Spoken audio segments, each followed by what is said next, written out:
পৌষ মাস, শীতটা বেশ ঝাঁকিয়ে বসেছে। গেল বছর থেকে এবছর শীতের প্রকোপটা অনেক বেশি। কম্বল মোড়া দিয়ে আমি ঘুমাচ্ছিলাম। হঠাৎ মা এসে ঘুম থেকে ডেকে তোলে। আমি বিরক্তি নিয়ে আড়মোড়া দিয়ে কম্বলের নিচ থেকে মুখখানা বের করে তাকাই মার দিকে। আমার হাতে ফোনখানা ধরিয়ে দিয়ে রুম থেকে চলে যান। আমি হ্যালো বলতে ও প্রান্ত থেকে তার মেজ খালার কণ্ঠস্বর শুনতে পেলাম। হ্যালো আসিফ। জি খালা, আসিফ বলছি। সুমাইয়া সুমাইয়া। বাবা আসিফ, খবরের কাগজে দেখতে পেলাম তোর ইউনিভার্সিটি বন্ধ। এক কাজ কর না, এই বন্ধে তুই রংপুরের সুমাইয়া আমার খালাতো বোন, ওখান থেকে ঘুরে আয়। ঢাকায় ফেরার পথে তোর সাথে সুমাইয়া আর আমার নাতিটাকে নিয়ে আসবি। অনেক দিন ওদের দেখি না। কটা দিন থেকে যাবে ঢাকায় আমাদের সাথে।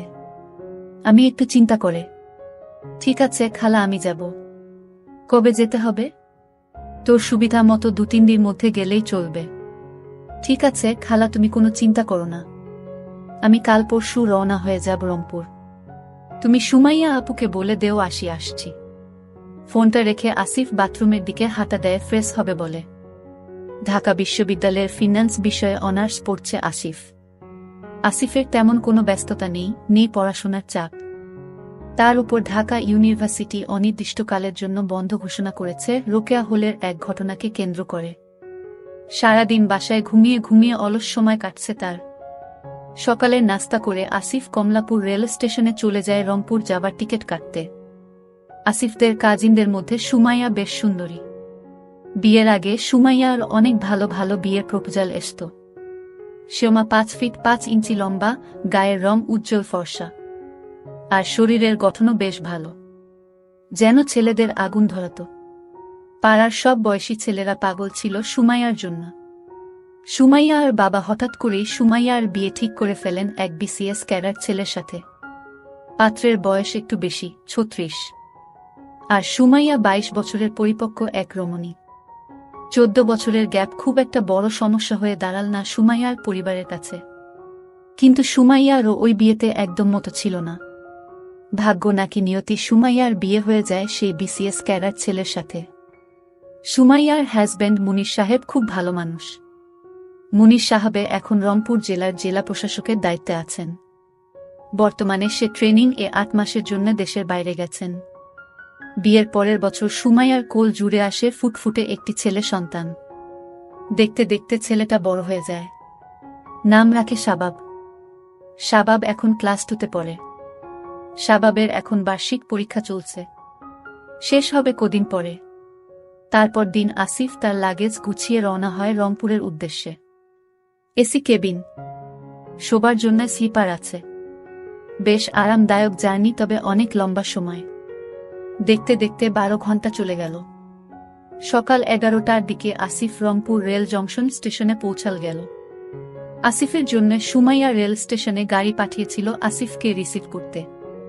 আসিফ আগে কখনো রংপুর আসেনি। নতুন শহর, তার উপর আবার প্রচণ্ড ঠান্ডা পড়েছে।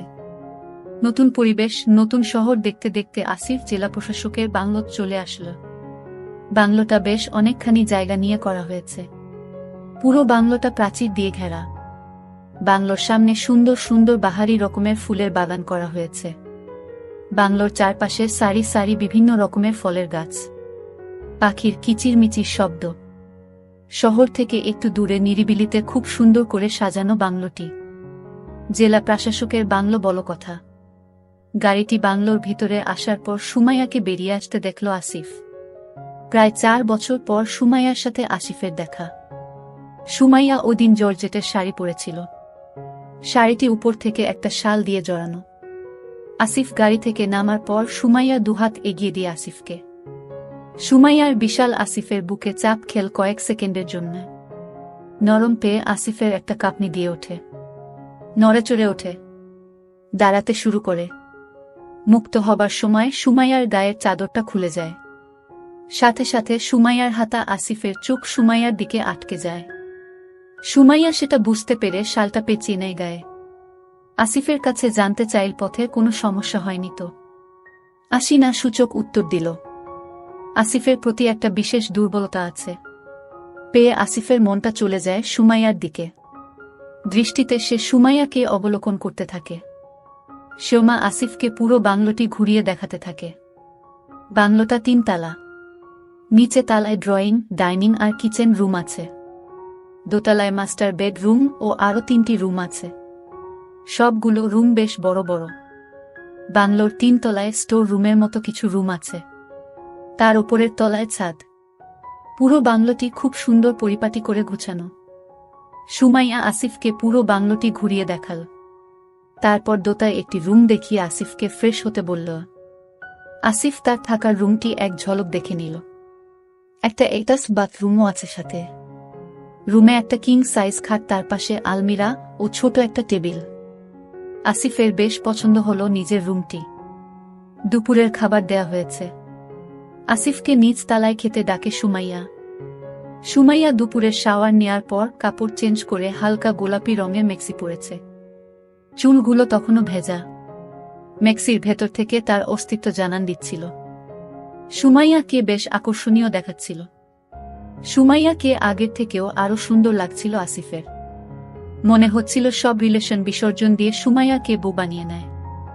কিন্তু তা কি আর সম্ভব? বয়সে আসিফ সুমাইয়ার থেকে 5 বছরের ছোট। তাকে কি বউ করার ব্যাপারে বড় ছোট কোনো ব্যাপার না। কিন্তু কেমন করে?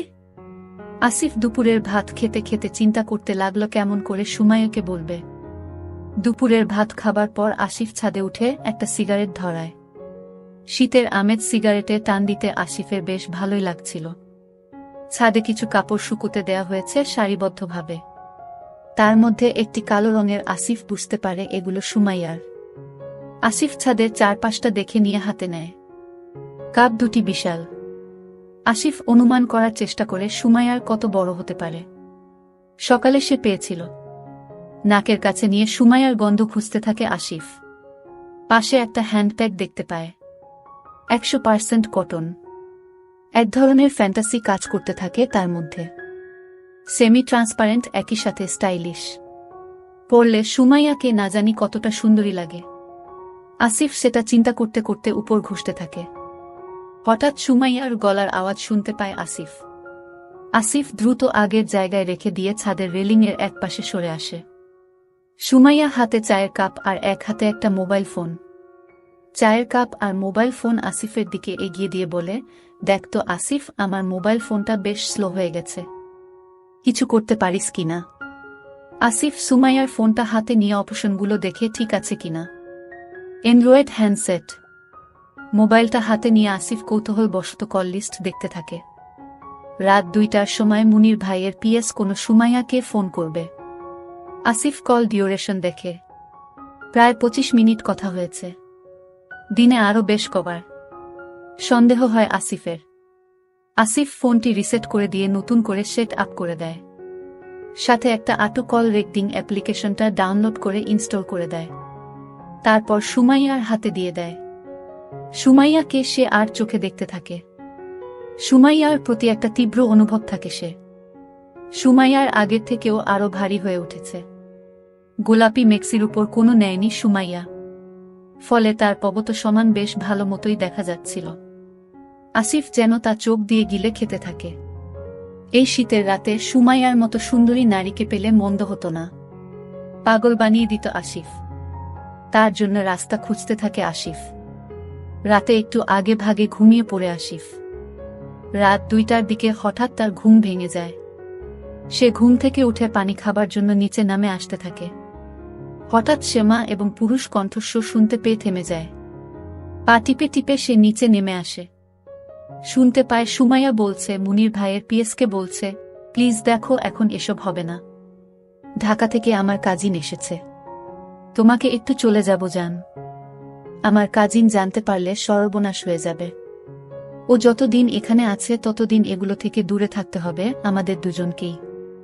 আসিফ যেন আকাশের চাঁদ পেয়ে যায়। সুমাইয়ার চাবি তার হাতে চলে আসে। এন মেঘ না চাইতেই জল। আসিফ তার রুমে ফিরে এসে লক্ষ্য করতে থাকে সুমাইয়া কখন উপরে আসবে। তার 5 মিনিট পর সুমাইয়া উপরে আসে। সুমাইয়া উপরে উঠে আসিফকে দেখে চমকে যায়। আসিফ টিটকারি সুরে বলে, ভালো, বেশ ভালো, ভালোই চলছে পিএস এর সাথে তাহলে। সুমাইয়া ভ্যাবাচ্চাকা খেয়ে বলে, কিসের ভালো? কি চলছে? কি বলছিস জাতা? আসিফ নিজের মোবাইলের ভিডিওটি বের করে সুমাইয়াকে দেখায় আর বলে, মুনির ভাইকে ভিডিওটা দেখাতে হবে। সুমাইয়া লজ্জায় মাথা নিচু করে আসিফের কোনো কথার উত্তর না দিয়ে নিজের রুমে গিয়ে দরজা বন্ধ করে দেয়। সুমাইয়া চিন্তায় পড়ে যায় আসিফকে নিয়ে। মনে মনে যে ভয়টা পাচ্ছিল সেটাই ঘটেছে। আসিফ দেখে ফেলেছে তাদের দুজনকে। আসিফ যদি মুনিরকে সব বলে দেয় তাহলে তার সংসার নিয়ে টানাটানি পড়ে যাবে।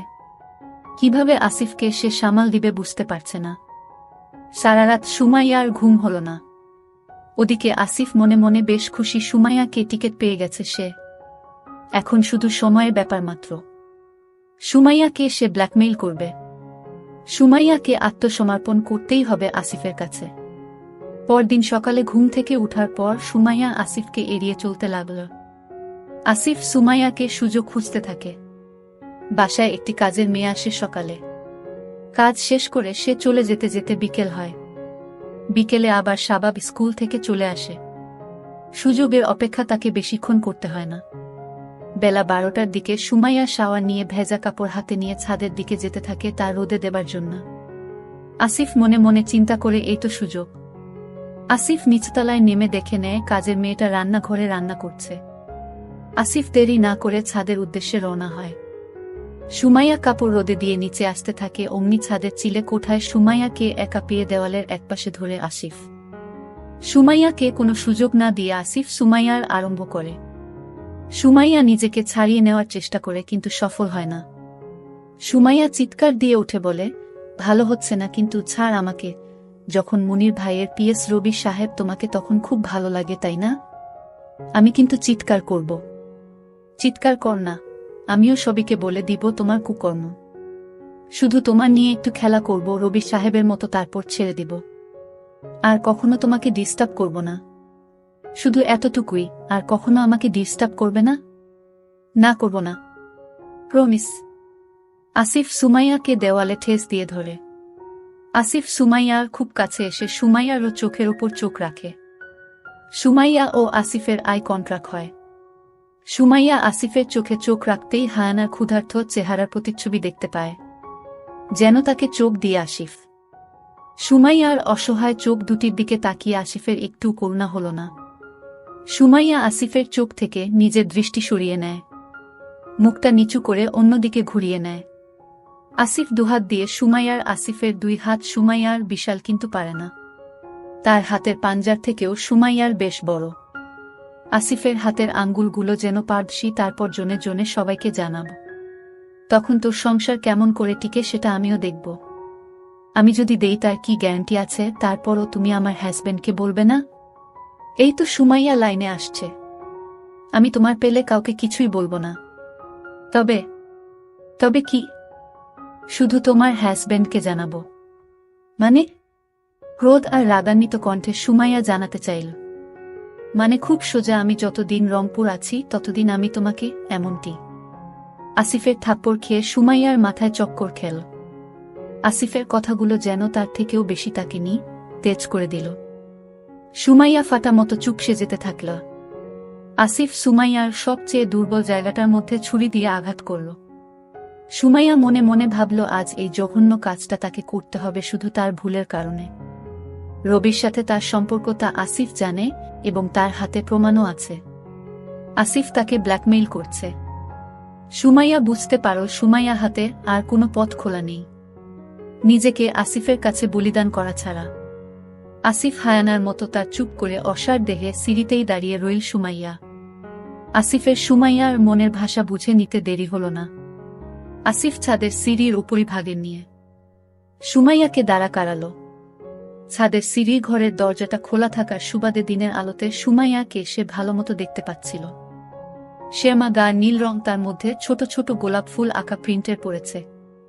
আসিফ সেটা খেয়াল করে মনে মনে ভাবল, এই মেক্সির ভেতরে আছে আরো সুন্দর একটি তাজা গোলাপ। ভ্রমর হয়ে সে সুমাইয়ার মিষ্টি সুবাস নিবে আর মধু আরোহণ করবে।